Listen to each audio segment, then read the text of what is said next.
محمد عامر د روهت شرما او بابر اعظم حواله سره یو سټیټمنټ جاری کړی دا بیان چې تاسو اورئ نو تاسو به کنفیوز شئ چې دا د بابر اعظم تعریف کړی دی او کنه د بابر اعظم تعریف نه بلکې د بابر اعظم برای بیان کړی دی. جی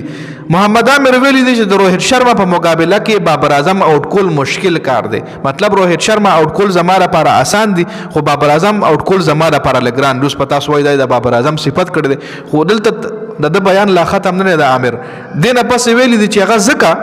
چې روهت شرما اٹیکنګ گیم کوي روهت شرما هیټینګ کوي نو چې کم بیټسمن هیټینګ کوي نو هغه نه غلط شاټ هم لګي دی شي نو داغه د آؤٹ کېدو چانس لږ زیات وي او بابر اعظم چې کم دغه هیټینګ میټینګ نه کوي بابر اعظم بس ډیفنس یو گیم کوي نو په دې وجه باندې داغه آؤٹ کېدل لږ مشکل شي ځکه داغه د غلط شاټ وهلو چانس لږ کم دی. د روهت شرما د غلط شاٹ وهلو شاٹ زیات دی